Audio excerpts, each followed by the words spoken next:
विक्रम ने कहा, ठीक है, तुम जा सकते हो। अगर आपको हॉरर कहानियाँ पसंद है तो हमारे चैनल को सब्सक्राइब करके बेल आइकॉन ऑल नोटिफिकेशन पर सेट कर लीजिए। शाम के 6 बज चुके थे। गणेश रेडी होकर एयरपोर्ट जाने के लिए निकल रहा था। तभी वहां पर श्रुति आ गई। उसे देखकर गणेश ने कहा, श्रुति, तुम यहाँ पर? श्रुति ने कहा, मॉर्निंग में मैंने तुमसे बहुत ही ज़्यादा रूडली बातें की, इसलिए प्लीज़ मुझे माफ़ कर दो। गणेश ने कहा, कोई बात नहीं श्रुति, इट्स ओके। श्रुति ने कहा, गणेश, तुम कॉलेज के टाइम से ही मेरी बेस्ट फ्रेंड हो, पर जो तुम सोच रहे हो वो नहीं हो सकता, because I am already in a relationship. I am sorry Ganesh. Shruti की ये बात सुनकर गणेश को अंदर से बहुत ही ज़्यादा दुख हुआ, पर फिर भी गणेश ने श्रुति से कहा, अरे ही तर गुड न्यूज़ आहे, बताओ कौन है वो लड़का? श्रुति ने कहा, उसका नाम वरुण है। गणेश ने कहा, क्या करता है वो? श्रुति ने कहा, नहीं जानती, क्योंकि मैं अब तक उससे मिली नहीं हूँ। फिर गणेश ने पूछा, क्या तुम अभी तक उससे मिली नहीं? तो तुम एक दूसरे को कैसे जानते हो? श्रुति ने कहा, हम फेसबुक से मिले और तब से वो मुझे बहुत अच्छा लगने लगा। गणेश ने कहा, वाह, खूब छान लव स्टोरी आहे। श्रुति ने कहा, वैसे आज मैं वरुण से मिलने उसके घर जाने वाली हूँ, क्या तुम मेरे साथ चलोगे?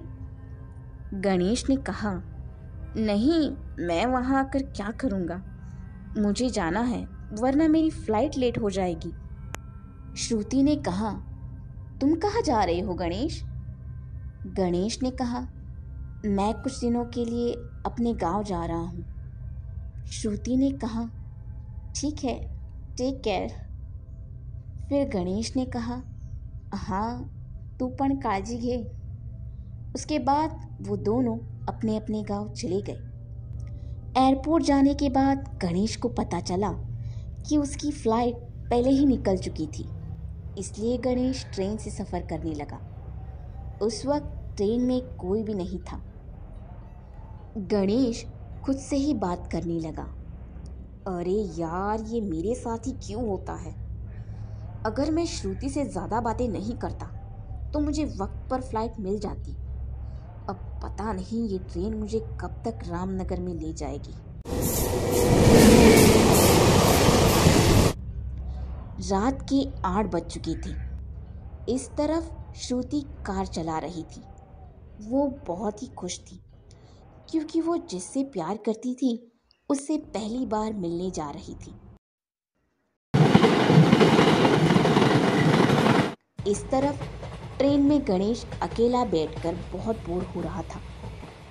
तभी कुछ देर बाद वहाँ पे एक बूढ़े तांत्रिक बाबा आ गए और वो गणेश के सामने बैठ गए और वो गणेश को ही घूर कर देख रहे थे।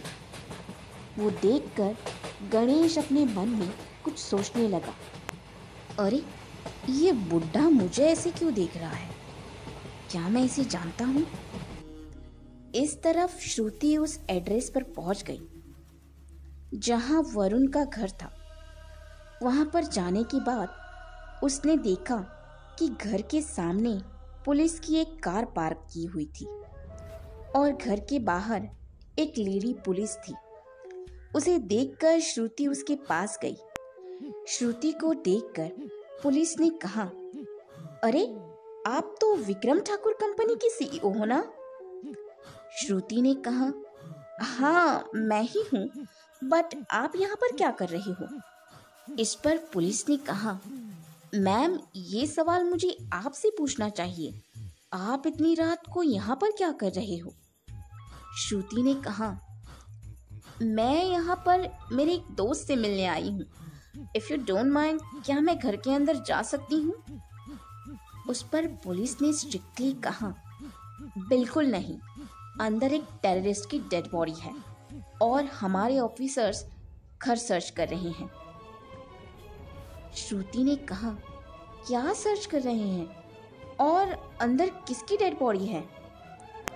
उसके बाद पुलिस ने अपने मोबाइल से उस लड़की का फोटो श्रुति को दिखाया। वो फोटो देखकर श्रुति अंदर से शॉक्ड हो गई और उसने पुलिस से कहा, ये क्या किया आप लोगों ने? इसे क्यों मार दिया? ये तो वरुण है, उसने मुझे यहाँ पर बुलाया था। पुलिस ने कहा, मैम ये एक टेररिस्ट था और सोशल मीडिया से लड़कियों से बातें करके उनको प्यार के जाल में फंसाकर उन्हें मार देता था।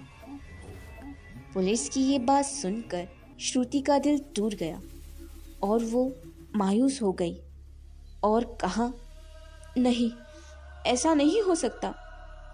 तब पुलिस ने कहा, मैम अच्छा हुआ हमने उस लड़की को वक्त रहते ही मार दिया, वरना आज वो आपको भी मार देता। अब यहाँ रहकर कोई फायदा नहीं है, अब आप जा सकते हो। उसके बाद श्रुति वहां से चली गई। इस तरफ ट्रेन में तांत्रिक बाबा अभी भी गणेश को घूर घूर के देख रहे थे।